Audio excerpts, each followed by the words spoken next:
Paul Joseph Watson has proven himself to be at many times very uncoordinated, and at many times he is, rather than showing, quote, the truth, he does nothing but push a narrative.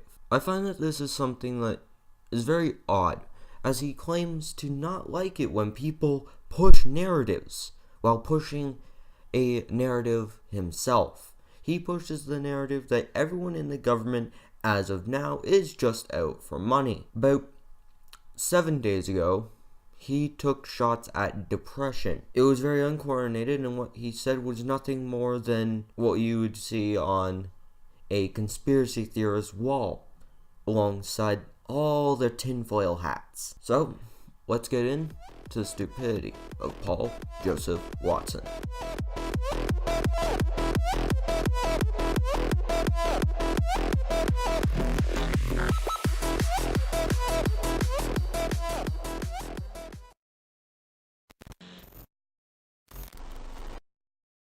One in 10 Americans are now on antidepressants. 1 in 4 women in their 40s and 50s are on antidepressants. The rate of antidepressant use has increased 400% over the last 2 decades. You do know that people can become addicted to antidepressants, right? Which may up the amount of people using antidepressants. I like how you don't even state the use of said antidepressants. Because you know that at least some of the people that are written down as buying and using antidepressants possibly are addicted. Blue Monday? No, not that one. They ask you how you are, you just have to say that you're fine when you're not really fine, but you just can't get into it because they would never understand. Blue Monday, the 3rd week of January, is the most depressing day of the year for people living in the Northern Hemisphere. The weather sucks, you're not getting enough sunlight, causing seasonal affective disorder. You're in the most debt, you're more likely to be sick. Christmas is just a memory, and your New Year's resolutions are already failing. So you're more prone to depression than at any other time of the year.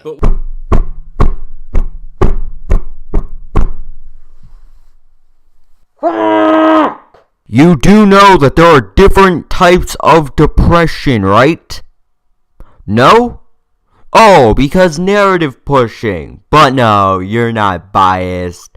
You're not fake at all. Fucking dumb cunt. wait, those factors have always been in play. None of this explains why depression has become so commonplace in modern society. Well, I'll tell you why. We're bathed in a culture that glorifies and fetishizes depression.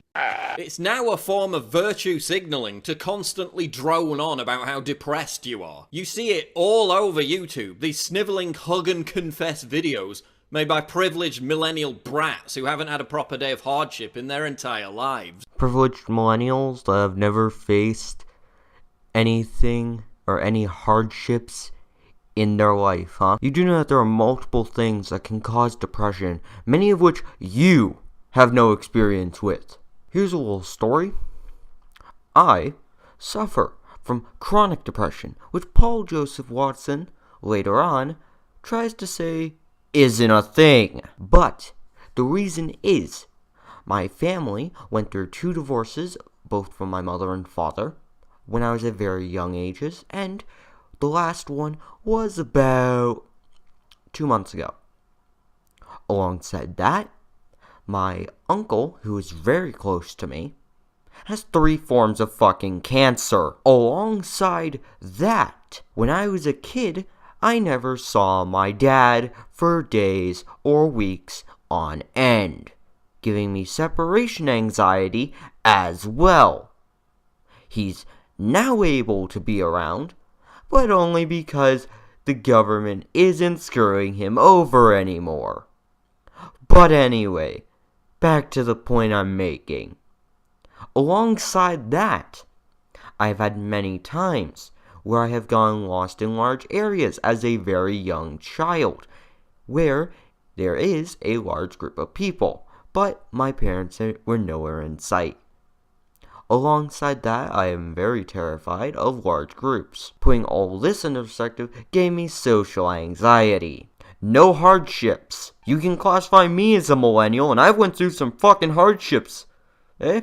But no, you completely ignore it just so you can push a fucking narrative. That's all you fucking do. Here's something. How about next time you do some fact checking and then you actually try to tell us what we feel and how we haven't gone through any hardships. But thank you for thinking for all of us. They think they're being edgy, when in fact they're engaging in just another form of basic bitchery. You're a basic bitch. Social media has created a generation of young people suffering from narcissistic personality disorder. They try to one-up each other for depression brownie points, with endless blubber fests about their poor privileged lives. I don't understand why you're showing this, fat bitch. Everyone knows that this chick was freaking out due to Trump winning. Didn't talk about depression in the short video she made, didn't talk about anything revolving around depression. All she said was, quote, "I'm literally going to fucking kill myself." Nice job generalizing and nice job making actual sufferers of depression look bad. It's all good when you push a narrative. Meanwhile, people living in African mud huts literally give zero fucks. Maladjustment is now trendy, and not in a kind of Morrissey, emo, grunge-esque, chic kind of way. And heaven knows I'm miserable now. We've always had that. I'm talking about this ridiculous idea that we've been forced to swallow, that constantly admitting weakness is a strength. It isn't. Strength of mind is strength. Being constantly brushed off course by the slightest breeze and then having a whining fit about it isn't. They've transformed being anemic, weak-minded, and easily upset into a positive personality trait. Being depressed isn't the same as being easily offended. I'm sorry, but you've gone down the rabbit hole. And you're not coming up anytime soon. You're just sitting there. You see, there's a difference between throwing a fucking hissy fit, because Milo Yiannopoulos shows up at your college, and being depressed about something. Sorry, PTSD sufferers from World War II that are still alive that also suffer from depression. You're just easily offended. Sorry, soldier that fought in Iran.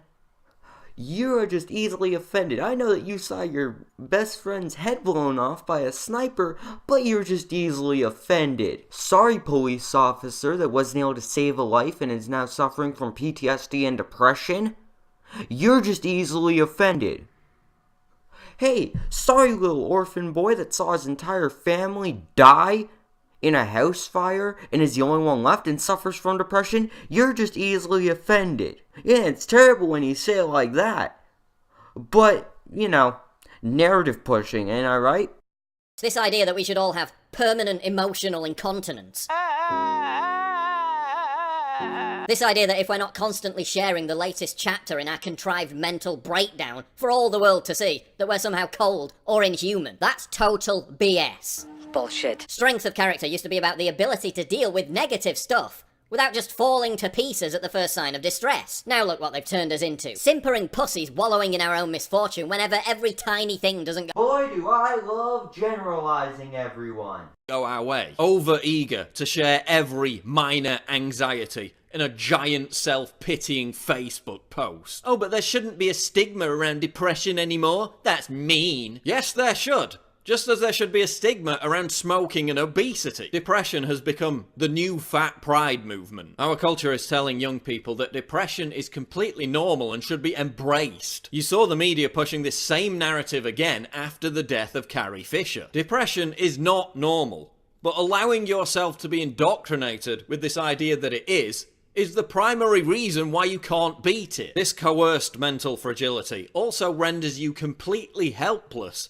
when it comes to dealing with actual tragedy or hardships. They've turned us into complete pussies, because pussies are easier to push around and manipulate. You're a big fat pussy. And if you want to blame someone for this, you can trace it back to idiotic French philosophers like Michel Foucault. They pushed this postmodern nihilistic bullshit that insanity was sanity, and that rampant hedonism was the only way to achieve fulfillment and happiness. Logically, the depression epidemic makes no sense. By every single objective factor, it's never been a better time to be a human being living in the West. Even amongst the poorest, our basic needs are met and exceeded. And depression was barely even a thing. It wasn't even talked about 50 or 60 years ago. So why is everyone so depressed now when we've got it so much easier? It's because you've been completely misled about what depression actually is. Depression is nothing more than dissatisfaction